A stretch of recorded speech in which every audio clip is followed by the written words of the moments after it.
On April 5th of 2019, I woke up with abdominal pain. And I did what many people do at such a time. I blew it off, but it remained through the day and night.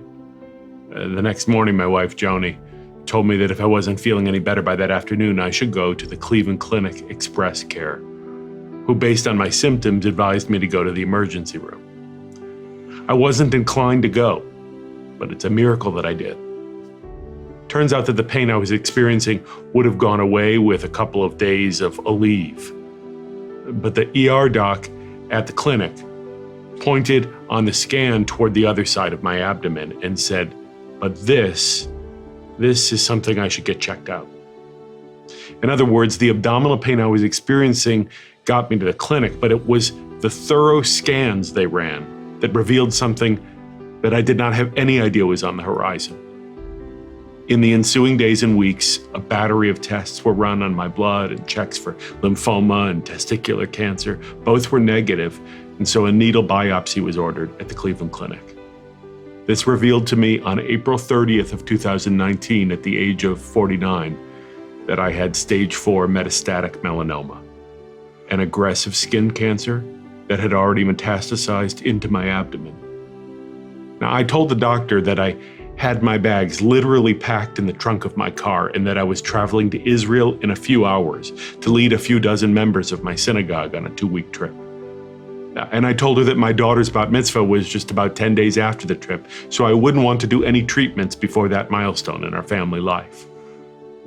At that point, my oncologist, Dr. Pauline Funchain, the head of the clinic's melanoma oncology program, waited for me to finish my little pre-prepared speech.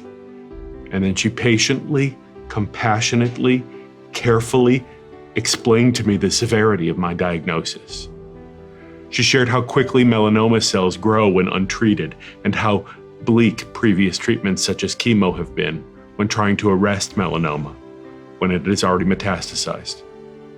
She conveyed to me her confidence that with treatment, I could slow or even stop the growth of this metastasis, and she gave to me the materials to describe the type of treatment I would absolutely need in order to survive in the near and potentially long term. She spent as much time with us as needed, and then her team scheduled the proper scans for the hours after I'd arrive home to Cleveland in mid-May. And that as soon as she could verify the scale of my fight, I was going to begin immunotherapy treatment, a cutting-edge technique for fighting melanoma that involves using one's own body's T cells to go to war with your cancer. And on the day before I left Israel, I made my way privately to the western wall of the ancient temple in Jerusalem, where I thought I might honestly never have the opportunity to visit again. And there I wept and prayed with every living energy inside me for my life, for my family, for my oncologist and her team. And then I returned back to my hotel and went to the airport to get back here for the fight of my life. Anyone who has ever received a diagnosis like mine will tell you that the moments you're told you have a deadly form of cancer and that you're in a fight for your life, these moments, they mark a permanent before and a permanent after in your life. I'd always checked my skin a couple times a year with my dermatologist. No melanoma lesion had ever been found. I'm the kind of man who takes good care of my health and who treats the other health issues as they arise. I wasn't even 50 yet, and I hadn't seen this coming.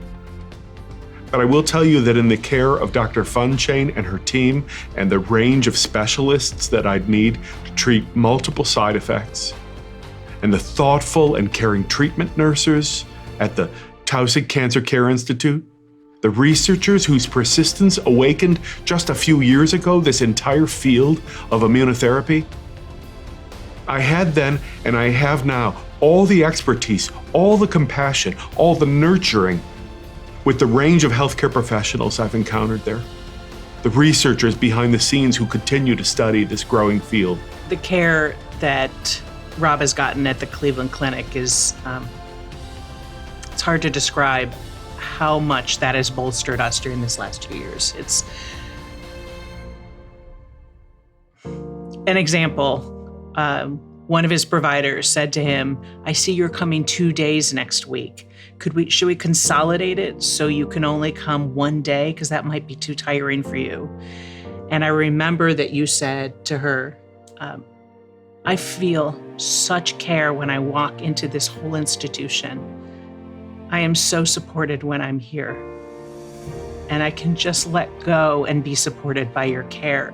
And if I can do that twice in a week for 2 half days versus 1 full day, I'll come in and feel that care." And I'm just so struck by the way the Cleveland Clinic team cares for you. I mean, I have never experienced this in healthcare before, that you think one doctor, you say, well, have them call another. You ask them to call somebody. Everything happens behind the scenes where they all group together when things were scary, where we didn't know what the next course in your treatment would be. And all of Rob's providers behind the scenes conference and together come up with a solution they think that moves Rob forward on all fronts. And that kind of care, I can't imagine going through this process without a place like the Cleveland Clinic.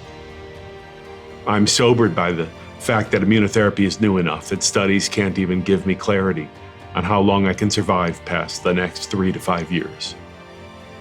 But I'm here due to the incredible love of my family and the intentions in which I've been held by my community, and due to the persistence and commitment and expertise of some of the very best doctors in the world.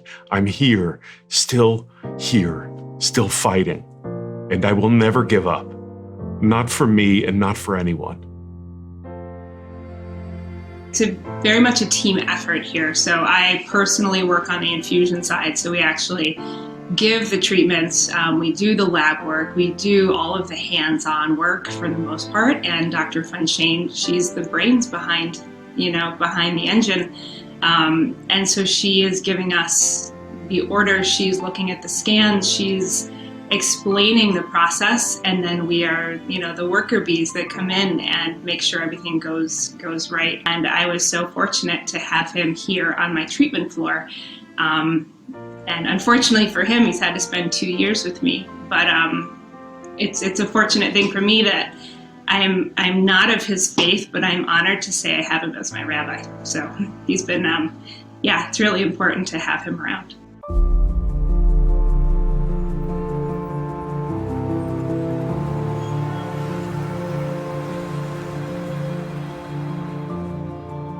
I remember coming into this facility, the Tausig Cancer Care Center, for the first time just about 2 years ago.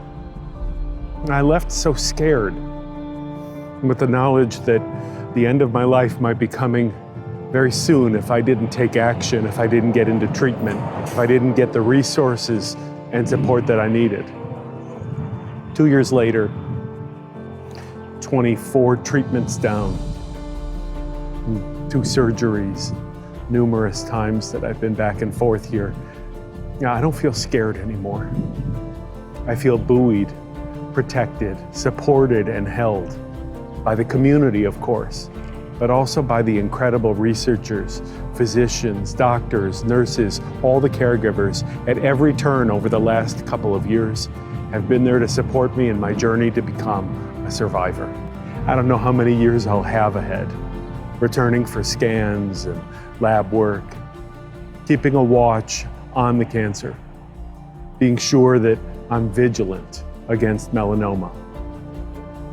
You search for meaning in it. And to me, I haven't found meaning in getting cancer, but I know that there's meaning in surviving it. I know it because I know we can raise awareness, we can raise funds for cutting-edge melanoma immunotherapy research, and to support physicians like Dr. Pauline Funchain and her team in making such a huge difference as they have in my life and my life going forward. Thank you.